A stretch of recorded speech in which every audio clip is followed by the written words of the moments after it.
This is an extreme tragic and heartbreaking incident. A scene like that is something that nobody should ever have to see. Quote, say goodbye to your kids. It's chilling. And those are the alleged words a North Dakota mom said to her husband before she allegedly barricaded herself inside her home and proceeded to kill her children. We can share that the 5-month-old and the 3-year-old have passed away. The 1-year-old is still being treated at a local hospital. Miraculously, one of the kids survived, but now the suspect's family and the community are left with a ton of unanswered questions. Most importantly, what was the breaking point for this young mom of 3, leading to such a horrific act of violence? We're on the case presented by Law & Crime. I'm Chris Stewart.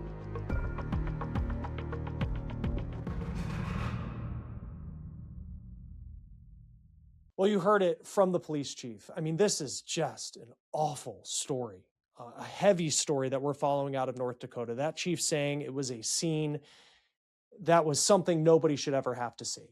Walking into a home and witnessing 3 kids, all under the age of 4, horrifically injured. And allegedly, they were injured at the hands of their own mom. And those are just a few of the details that police in Mandan, North Dakota have shared as they're trying to piece together an act of violence that you pray you would never have to see as a member of law enforcement, that no one would ever want to see. And this horrific act of violence has led to the loss of at least 2 young innocent victims and the serious injury of a 3rd. Now, we have the probable cause affidavit, and it was not easy to read. And it reveals even more details that are so shocking, details that the press conference that aired on KFYR television out of Bismarck, North Dakota did not cover, including what police say was an increasingly toxic dynamic between the suspect in this case and her husband. They are both the parents of these kids, of the victims. And there was allegedly a physical altercation that led up to these murders that we'll talk about. And we're also going to break down where the investigation goes from here. How do you even begin an investigation like this? Lisa Miller,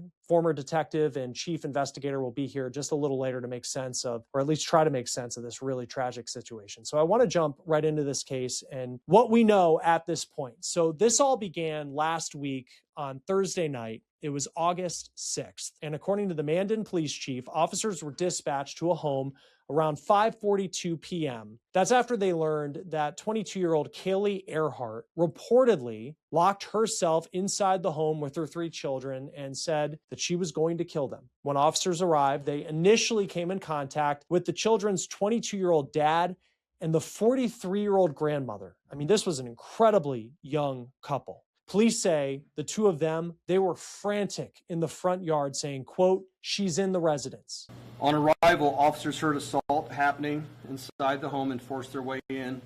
Now, here's what the probable cause affidavit says happened next. Quote, a patrol officer entered the residence to find the children's mother, Kailey Erhart, holding a knife to her throat. Kailey was covered in blood across her upper body and pants. Kailey dropped the knife and ordered officers to kill her. The patrol officer described the knife as a kitchen knife with a longer blade. Now, police say that Erhart was detained without injury, but the horrific discoveries did not stop there. That he had located 3 children laying motionless on a bed in a bedroom directly off of the living room across from the front door. The children were covered in blood. The patrol officer noted that the blood was mainly concentrated near the neck area of all 3 children. According to police, 2 of the children, 3-year-old Morgan Erhart and 5-month-old Ava Erhart, succumbed to their injuries at the hospital, allegedly murdered by their own mom, while a 1-year-old child, 1-year-old, had surgery and survived. Police said they observed injuries on all of the children indicative of their throats being slit. A doctor also informed police that Morgan had a laceration on her wrist, which could have been a defensive wound. Now, this type of crime is unimaginable, especially one where the children's own mom is accused of being responsible. And you just have to wonder why something like this would happen. How could it happen? The affidavit states that Erhart was given her Miranda rights at the Mandan Police Department, and she agreed to give an interview. Now, at the time, police said that she was still covered with a large quantity of blood to her torso, her arms, her legs, and her hands. Hey guys, real quick, running a business is tough enough, but why make it harder doing things manually or relying on dozens of apps that don't talk to each other? That's where our sponsor Odoo comes in. Odoo is an all-in-one business management platform with a full suite of integrated apps that seamlessly connect all your operations, from sales and accounting to manufacturing and even shipping. Odoo can automatically generate professional, sleek-looking sales orders, invoices, and vendor bills, and it can automatically assign sales teams, send email updates through each sales stage, and even use AI to pull reports that help with your decision-making. For manufacturing, their apps can sync inventory with real-time production and purchase updates so you never run out of stock. And when it comes time for accounting, that is also fully automated. Odoo can create invoices, track expenses, and even summarize data with AI to save you hundreds of hours. And the best part, you can choose your apps and even build custom workflows, so it is all fully tailored to your business's needs. Take your business to the next level by consulting with an Odoo expert today for free at odoo.com/OTC. Now, this is what Erhart allegedly told police in that interview. I'm going to read from the affidavit here. Quote, Kailey advised the sergeant that she had placed the bodies of the 3 children on the bed inside the residence, and she believed she was the only one inside the residence when this happened. Kailey advised that she believed the children's throats had been cut prior to her placing the kids on the bed. Kailey further advised that she remembered having the knife in her hands when police arrived, though she did not remember everything that happened. Now, according to police, Erhart did not go into much detail about why this all happened, and she allegedly said that she couldn't remember everything. But police also interviewed her husband, who was at the home when everything allegedly took place, and he revealed some very eye-opening details about their relationship and Erhart's alleged mental health struggles. Quote, the husband advised throughout the past, Kailey had made comments regarding killing herself as well as their children. He also advised that he had made plans to divorce Kailey within the past couple of months. These plans included, quote, a separation. This involved the husband engaging in sexual activities with other women. He also advised that Kailey knew about these relationships and had made comments about killing herself and the children. Burleigh County Social Services became involved after the husband had informed mental health services of these comments. The husband also had made mention to officers that Kailey had been committed to mental health services in the past. No date was known exactly, but estimated to be within 12 to 18 months prior to the time of the incident. The husband advised that CPS was aware of the comments, but Kailey had been on medication and cleared to be with the children, end quote. The husband also told police that Erhart had bought a firearm from a store in Bismarck, more specifically a Glock brand handgun. And police said that text messages between the couple lead them to believe that the purchase was made just 2 days before the murders. So the husband, to some extent, knowing about these alleged mental health issues she was having, but also aware that she had went and bought a handgun at a store. Now, police believe that the murders in this case were carried out with a kitchen knife inside the home. But this is where the gun becomes another frankly chilling part of this story. Quote, the husband advised that during the incident, Kailey had been threatening him with a firearm. The husband advised that he had collected video on his cell phone and he was able to show officers the videos. This included a video showing Kailey carrying a child believed to be 5-month-old Ava with a pistol pointed at her hip, pointed to the ground. The husband told police that Kailey then said, quote, say goodbye to your kids. The husband advised that he was able to get the firearm from Kailey, disassemble the handgun, and throw the pieces throughout the house. He then said that Kailey then locked him out of the house. The husband also told police that while he was wrestling Erhart for the gun, she had scratched and bit him, and officers observed those injuries. Now, I'll also add that police said the gun was eventually recovered from the home. Now, remember, the children's grandmother was also allegedly on scene during the incident, another witness. Police interviewed her as well. Quote, the grandmother told a detective that while in the residence, Kailey had chased both her and the children's father out of the residence with a knife. The grandmother stated that this forced both of them out of the residence due to the threat of the knife. During her interview with the sergeant, Kailey advised that she remembered chasing both of them out of the house with the knife. After interviewing all of the parties involved, officers decided to charge Kailey Erhart with 2 counts of murder, 1 count of attempted murder, 2 counts of terrorizing with a dangerous weapon, 3 counts of aggravated assault and a misdemeanor count of domestic violence. Now, based on the murder charges alone, Erhart faces a maximum sentence of life in prison without parole. So where does the legal process now stand? So Erhart is currently being held in the Burley Morton Detention Center on a $3 million bond. KFYR television was able to get video of her in court. Now, according to Erhart's case docket, she is due back in court on October 6th for a preliminary hearing. And there is a trial date that has been scheduled to begin on February 1st, 2027. We'll see if that actually takes place on that date. Joining us now to talk more about this really heavy case, Lisa Miller, retired detective, former chief investigator. Always great to have you here on Law and Crime. I just can't imagine what this scene was like for law enforcement. And now in hindsight, you hear what the police chief says of the narrative of what they think goes down. But I always try to remember, like, if you're a member of law enforcement responding to this scene, you have this husband who's outside and the grandmother, and they're talking about what happened. And then you have this terrible scene on the inside. But like, you have to piece together the narrative and figure out exactly what happened here based on what we know at this point about this case. Like, how do you take that on? The moment you get out of the car, at the scene and try to piece together exactly what went down?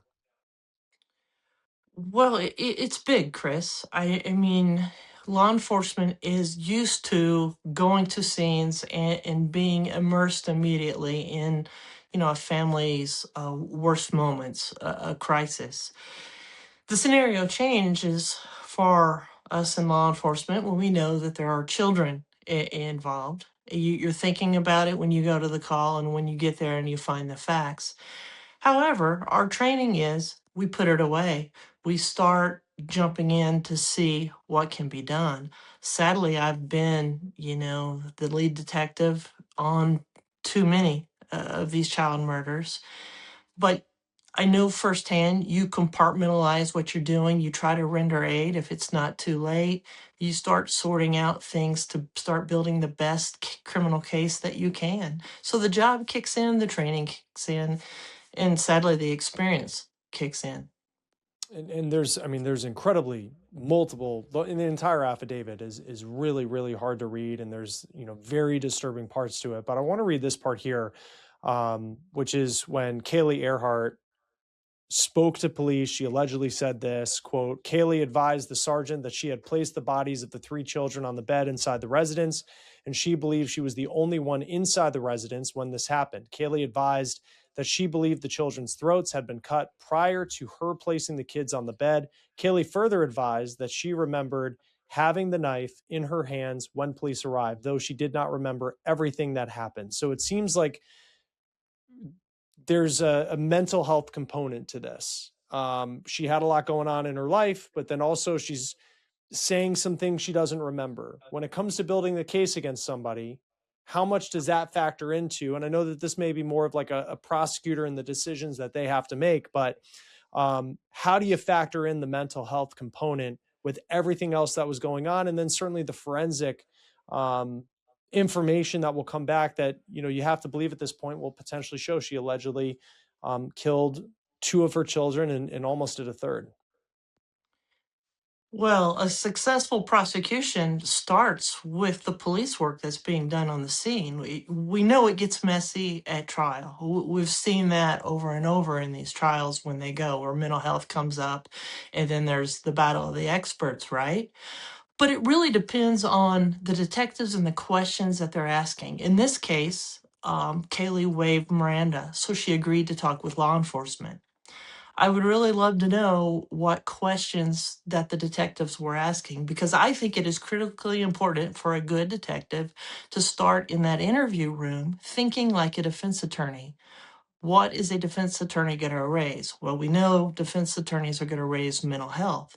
So we as detectives, we start asking the questions in these cases. What was your clarity of thought? And we don't say it like that, of course. We're asking questions to ascertain if the suspect knew at the time that we're questioning them, at least, the difference between right and wrong. What do you remember? What can you tell me? We know from the affidavit that The husband has a video of her holding one of the children, holding a firearm in her hand, saying, "Say goodbye to your children." That can go to the knowingly and intentionally component of a murder. It can go to premeditation, that she was thinking clear enough ahead of time to know, and she was making this threat to him that she was going to kill the children.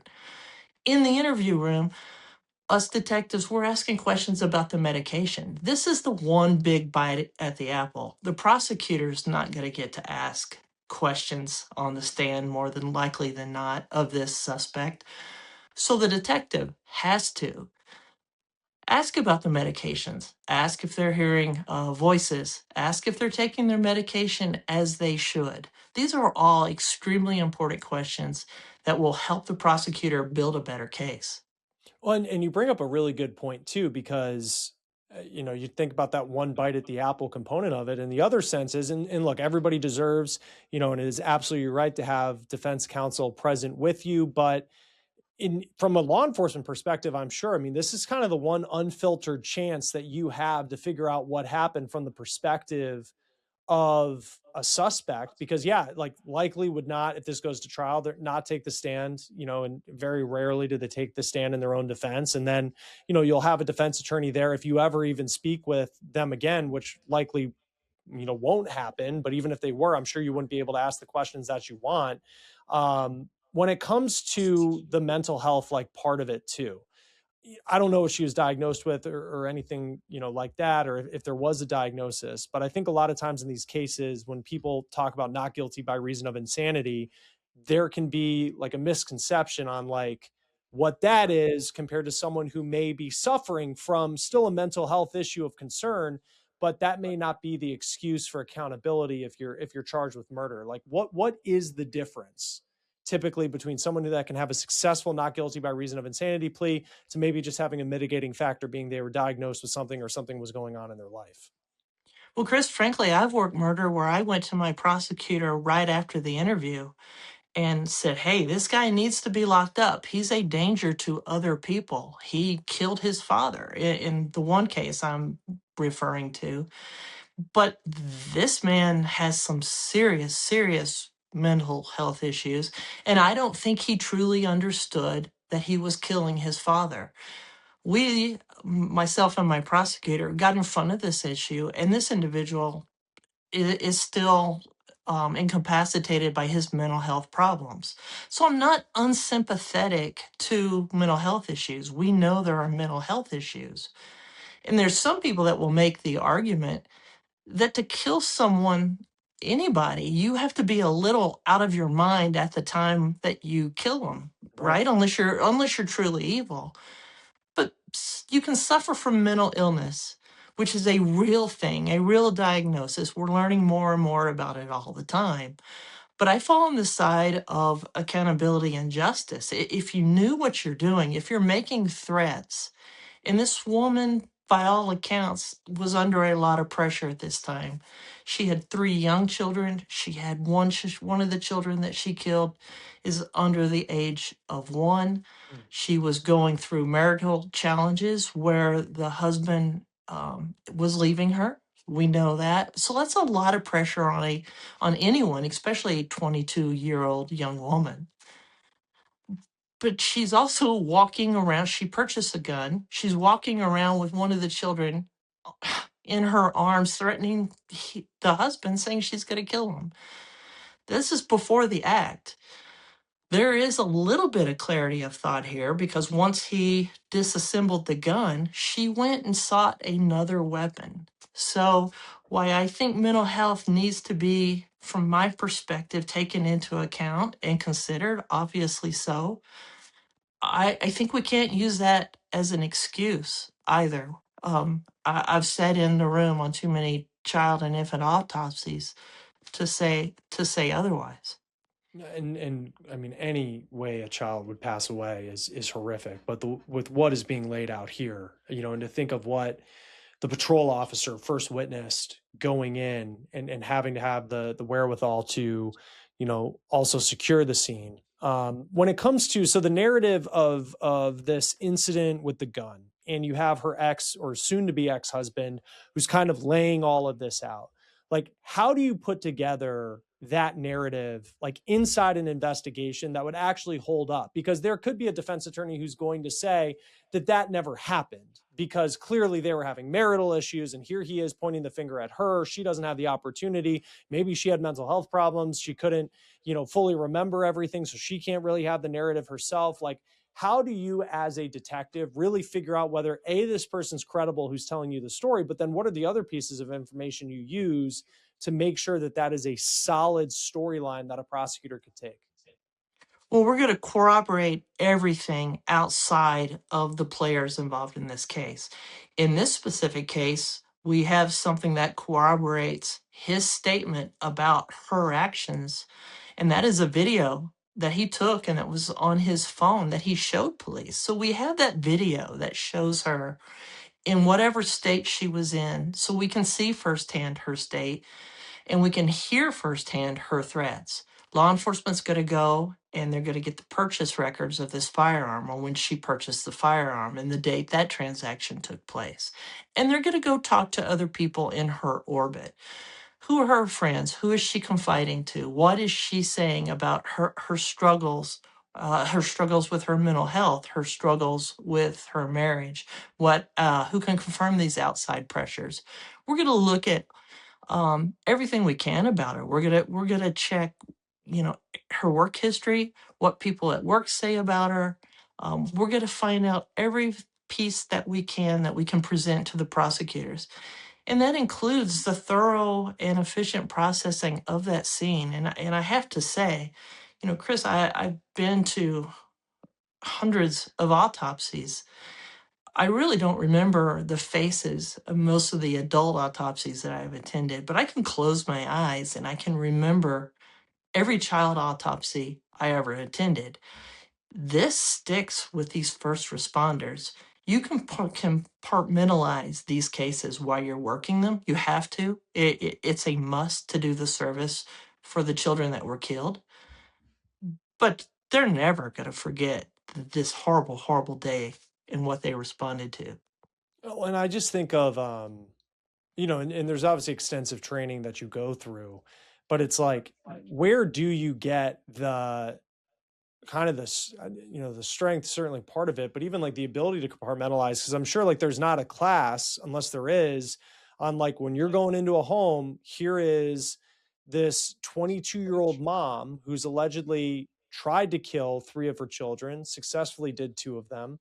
And she's holding a knife. Like, what is the training that a patrol officer, even someone in rural North Dakota, would go through to be able to handle that situation? Because I'm sure that is very different from, the class on learning to do a traffic stop or investigating a murder and all these different things. Like, how do you even get the skill to be able to handle that type of situation?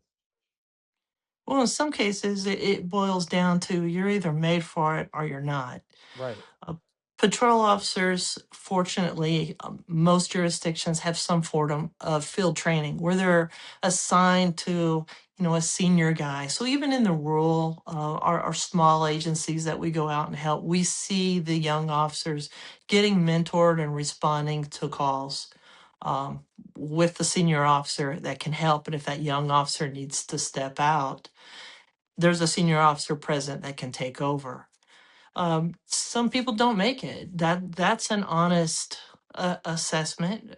Some people go into the profession, they think they can handle what they're going to see, and when you see it, you realize there's other things I can do for a living and still help people. And then some people just are wired to be able to put it away and work through it. And it's the mission. We're there in the mission. When you work murder, your mission is to hold accountable, bring to justice those that do these bad, bad things and bring forth the facts. And that helps you put it away. Law enforcement's better now at addressing mental health concerns and addressing problems before they become bigger problems. They weren't as good in my day when I came on. There wasn't the resources and it wasn't great to talk to anyone about these things. So thankfully, it's still not great, but it's getting better in the law enforcement profession.